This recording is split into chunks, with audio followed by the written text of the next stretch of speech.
on va dire, la deuxième forme de blessure d'abandon, celle qui constitue la blessure fondamentale dans le développement et dans la vie d'une personne et qui a conditionné sa façon de ressentir, sa façon de se relier, ses émotions et aussi des éléments corporels.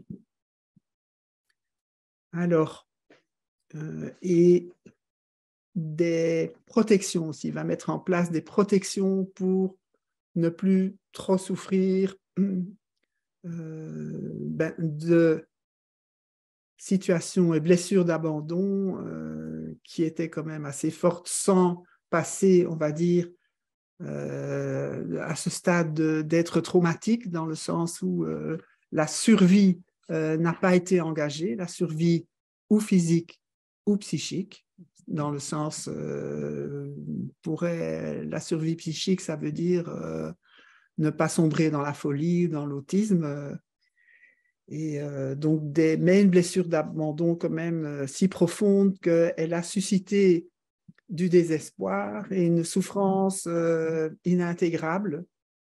Et pour ne pas la ressentir, la personne a involontairement, hein, c'est quelque chose qui se fait là de la volonté consciente de se protéger d'une certaine façon de ce genre de situation et d'interférence, comme nous disons. Donc, quand la blessure d'abandon détermine le psychisme de quelqu'un, c'est qu'elle a eu lieu très tôt dans ce qu'on appelle la phase orale de développement des enfants. Alors, c'est une phase qui commence après la naissance et dont le point le plus fort est certainement la toute première année de la vie, mais qui s'étale jusque sur les 2 premières années de vie. Et ça, c'est la période où le besoin de nourriture affective et du tout petit, de rencontrer, comme je disais, sa propre vitalité à lui, rencontrer la sécurisation, ça c'est un des éléments de l'attachement. Donc, mais dans ce cas-ci, c'est surtout la blessure va venir non pas, on va dire, d'absence, de carence totale, comme on l'a vu précédemment, mais d'un environnement maternel le plus souvent, mais pas uniquement, qui est caractérisé par un déficit dans les échanges. Donc, ce sont des conditions dans lesquelles les enfants sont face à une maman ou la personne qui s'occupe d'eux, elle-même peut être très, très fatiguée, par exemple, quelqu'un qui est aimant mais qui n'a pas beaucoup d'énergie et qui ne va pas répondre aux manifestations et aux demandes. Les tout-petits sont des êtres extrêmement relationnels, donc ils vont chercher le contact par les yeux, par le regard. Progressivement, sur une première année, ils vont engager tout leur corps dans les interactions. Et le besoin d'avoir une réponse à leur mouvement relationnel, hein, le petit va vers les personnes qui sont autour de lui et a besoin de sentir la réponse de l'autre, vous connaissez peut-être ce qu'on appelle l'accordage affectif, les mamans ou les pères aussi, bien sûr, hein, tout l'environnement. Quand ils répondent à l'enfant, on va dire, ils vont s'accorder, c'est-à-dire qu'ils sentent l'énergie, le besoin de l'enfant, et comme un ping-pong, ils renvoient des gestes, des sons, la rencontre, donc elle est nourrie par l'apport du parent. Hein. Et justement, ce qui va causer cette blessure d'abandon-là, c'est un manque de réponse du côté parental. Donc, j'ai cité les situations de maman fatiguée, éventuellement déprimée elle-même, ou des mamans très préoccupées. J'ai vu des histoires dans lesquelles la maman est en deuil elle-même et donc n'a pas beaucoup à donner à son petit. Ça, c'est un type de situation qui cause les blessures d'abandon. Il y en a d'autres. Il y a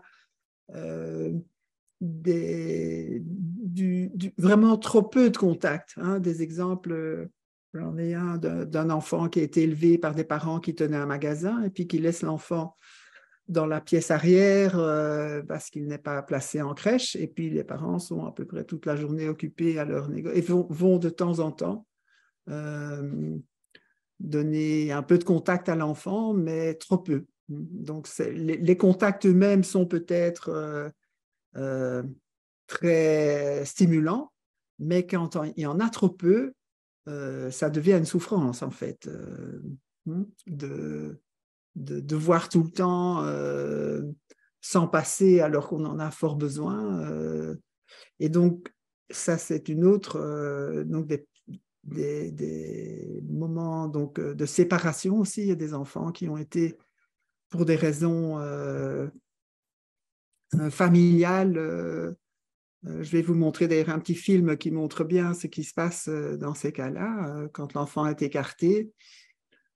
Ça peut, quand c'est trop tôt, trop longtemps pour l'enfant, quand il n'a pas encore les moyens de savoir qu'il va retrouver ses parents et que le temps devient trop long, un peu comme les bébés dans l'hospitalisme. Hein. Il y a vraiment une dégradation au fur et à mesure. Quand on va dire les limites ont été dépassées, l'enfant va devoir se protéger et de cette souffrance. D'autres circonstances sont celles du type de l'éducation un peu avec des principes comme quoi un enfant, il faut le laisser pleurer. Donc des enfants qu'on a laissés pleurer jusqu'à ce qu'ils s'épuisent sans donner de réponse vont enregistrer, surtout si ça se répète, disons que si ça se passe une fois peut-être, mais si c'est répétitif, les appels sont impuissants, donc il y a une forme de désespoir qui peut s'installer et une souffrance terrible dont il va devoir se protéger en cessant peut-être de demander et en se rétractant à l'intérieur de lui. Donc ça, c'est les autres situations. Et alors, il y a aussi des situations dans lesquelles il y a des pertes dans la petite enfance assez précoces, comme une perte de parents, le père, la mère, alors que effectivement, un petit enfant, même je dirais jusqu'à ce qu'il soit un jeune adulte, la perte d'un parent va constituer des blessures qui peuvent mettre des années à guérir, voire ne pas pouvoir se résoudre.